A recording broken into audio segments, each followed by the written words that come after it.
Okay, everybody, welcome, y'all. This is the Thursday night Panther football forecast because our game is tomorrow night. And we've got Coach Schoolar in here with us again. Thank you, Coach. Thank you. Well, so we all know that last Friday night we went to Clair County and we were defeated. Or what was our final? I have a tendency not to study the scoreboard, and then we don't come out on top afterwards. Well, we scored once. Okay, so I believe 44-8 sound right. That sounds right. It does sound right. And we got to talk about it. So, tell it to us, Coach. What do you think happened at St. Clair?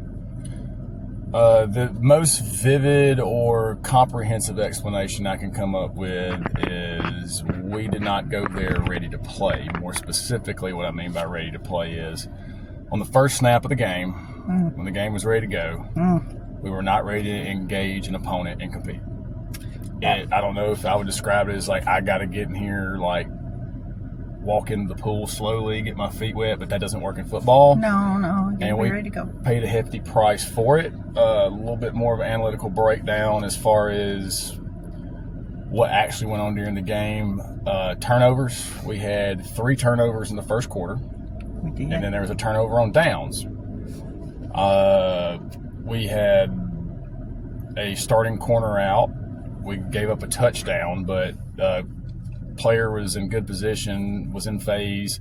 The only thing he didn't do was get the finish. We had another bust on a blitz that caused us to miss getting to the quarterback, which let another touchdown go. And it was just one thing after another. It snowballed and it just got away from you if you could do everything that you could do anything to get back into it. Second half, the score of the second half was 14-8. But by then it was too little too late. And, you know, when you're not designed to score quick or you don't have a lot of experience yet, or you can get back in a game quick, it just gets away from you before there's anything you can do.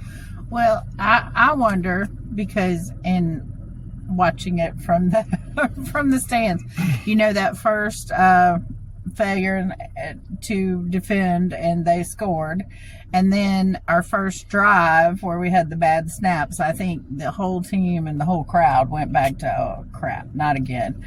So but that goes back to the player. Like you can't be so emotionally defeated by errors and stuff like that.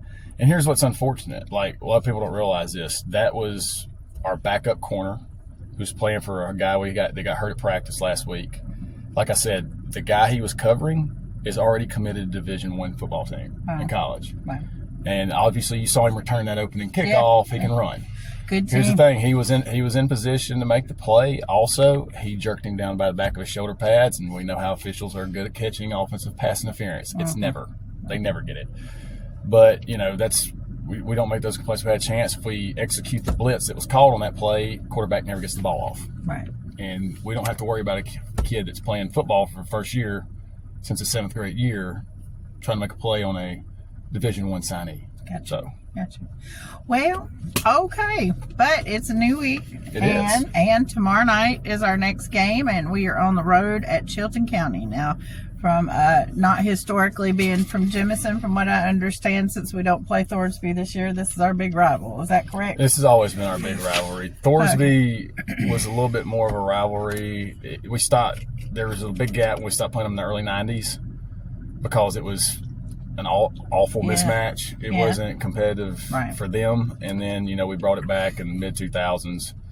It was more competitive than I would have liked it to be, but it is what it is. Things and times change, so. It does. Well, speaking of change, you know, Chilton County doesn't seem to be the team that they have been in the past either. So last year they were 4-6. As far as region play goes, they were 1-5. So they were number 6 in 6A Region 3. They've always, or for a long time, been in 6A as far as I can remember. Right. But this year they're 0-1. They actually lost to 4A Bibb County High School last week. Now that should not.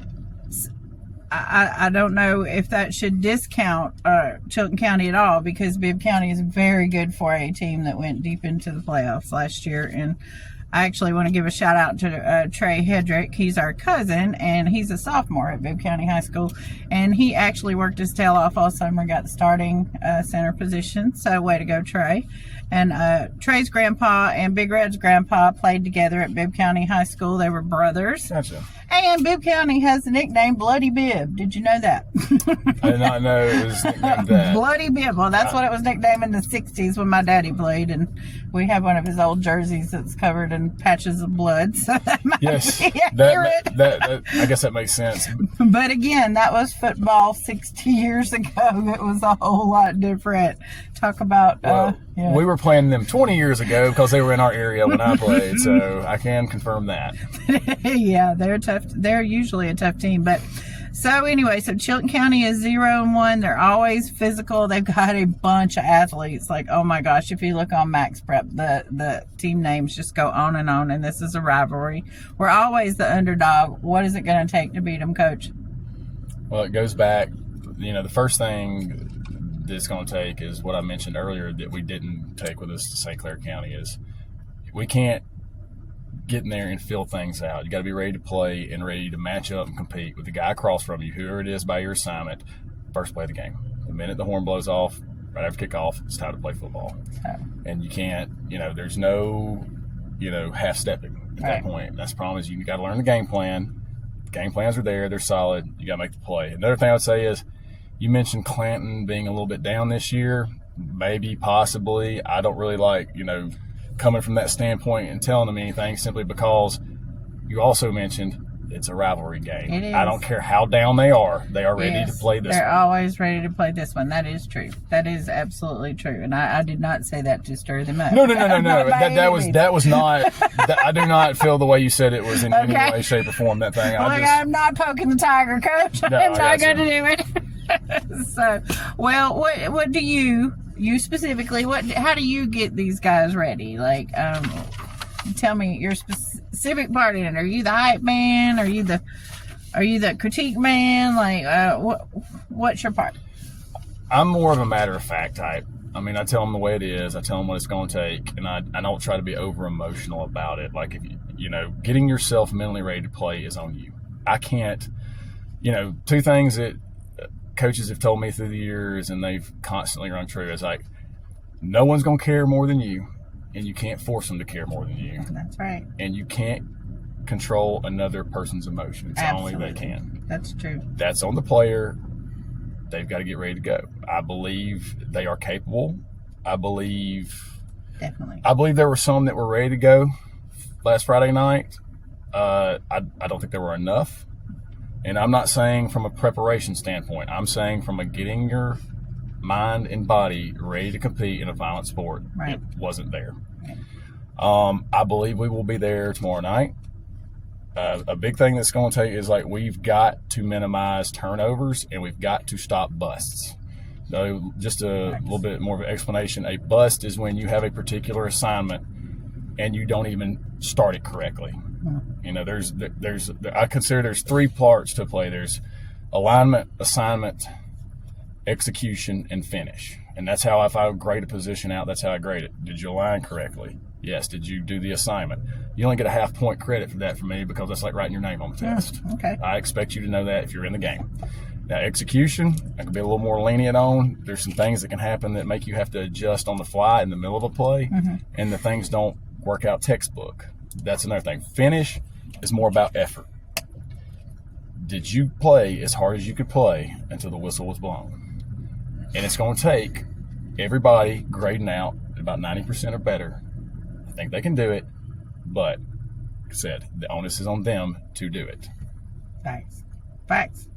Well, I know that y'all worked really hard the last few days getting the guys ready. So we do have some folks returning from the injuries. So we're in better shape. So I was pretty barren. I lost every starter at the position I coached last week. So I'm glad I got most of them back. That's tough. Well, you got your people back. You got anything, Big Red? No, ma'am. Yeah, Big Red's been kind of quiet. He's a little snotty. So he's saving his voice and trying to stay hydrated and feeling good for tomorrow night. So, well, all right. You want to break us down? Coach, how much you get today? All right, so we need to go Panthers on 3. Okay. Go Panthers on 3? Yeah, let's do it. 1, 2, 3. Go Go Panthers!